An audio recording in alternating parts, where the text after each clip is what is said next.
অয়ন আসলে কে সেটা কেউই জানতো না। তবে কেন জানি না, অয়ন নিজেও কাউকে কিছু বলতে চাইতো না।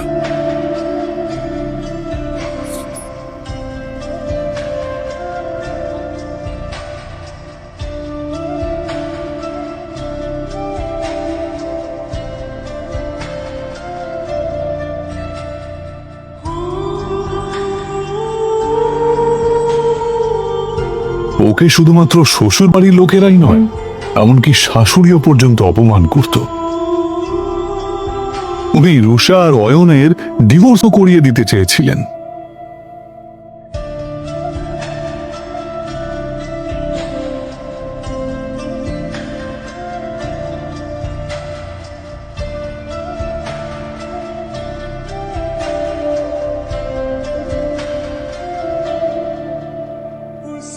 অয়ন, আমি এখন হোটেলে একজনের সাথে দেখা করতে যাচ্ছি।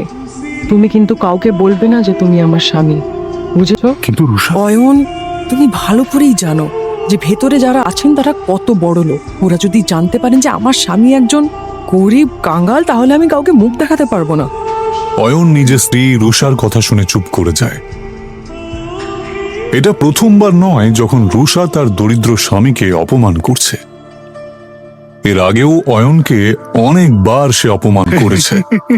রুষার বাড়ির লোক অয়নের সাথে একটা কুকুরের থেকেও খারাপ আচরণ করত, কিন্তু অয়ন কারোর কথায় মন খারাপ করত না, কারণ সে তার স্ত্রী রুষাকে পাগলের মতো ভালোবাসত। আজ রুষা তার ছোটবেলার বন্ধু রূপালী এবং আরো কিছু বড়লোক বন্ধুদের সাথে হোটেলে দেখা করতে যাবার সময় অয়নকে সচেতন করছিল। অয়ন, শেষবারের মতো বলছি, ভেতরে গিয়ে কোনো সিন ক্রিয়েট করবে না। ঠিক আছে, তুমি যা বলবে। হোটেলের ভেতরে বড়লোক বাবার বখাটে সন্তান প্রেম সেন, রাজ বোস এবং পারাস আগরওয়াল বসেছিল। আসলে তারা রূপালীর বন্ধু হলেও রুষাকে দেখার পর এবং তার রূপ দেখার পর অবাক হয়ে যায়। এটা কে রূপালী? এত সুন্দর দেখতে। ও ও আমার বেস্ট ফ্রেন্ড রুষা। অয়নের জামা কাপড় দেখে নাক মুখ বেঁকিয়ে পারাস জিজ্ঞেস করে, আর এই সুন্দরীর সাথে বাঁদরটা কে রে? আর ঠিক তখনই অয়ন বলে ওঠে, নমস্কার, আমার নাম অয়ন। আরে হ্যাঁ, মনে পড়েছে, রুষা সিংহ। তার মানে আপনি অয়ন, যার সাথে রুষার বাবা সিদ্ধার্থ সিংহ ওনার মেয়ের বিয়ে দিয়েছেন। কি ঠিক বললাম তো রুষা?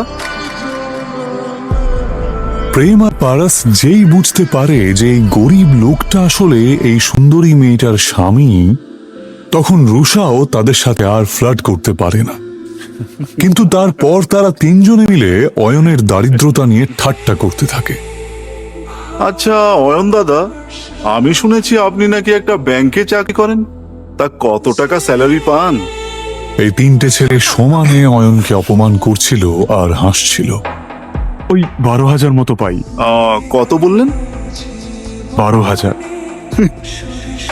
তো কখনো কখনো বোনাস পেলে 15,000 মতো হয়ে যায়।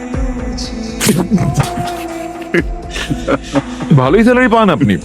আমার জুয়েলারি অ্যাকাউন্টেন্টের স্যালারির অর্ধেক, তবুও আজকালকার দিনে এটাই অনেক।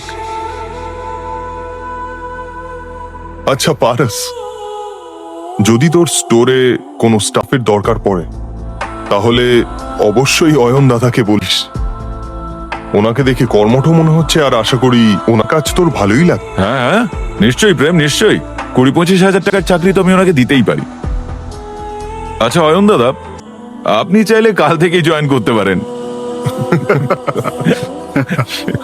তারা কাকে জব অফার করছিল? অয়নকে? ও চাইলে তাদের তিনজনকেই কিনে ফেলতে পারত।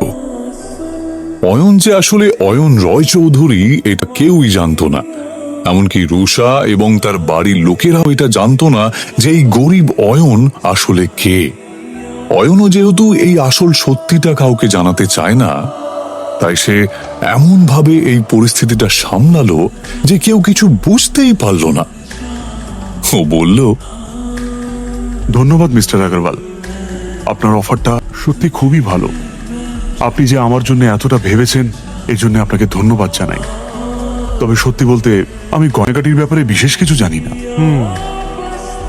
এদিকে রুষা অয়ন আর রূপালীর বড়লোক বন্ধুদের মাঝে আপনারা যারা অতি দ্রুত নাটকের ভিডিও দিয়ে পেজ বা আপনাদের আইডিটাকে অনেক বড় করতে চান, আপনারা আমার ইনবক্সে যোগাযোগ করতে পারেন।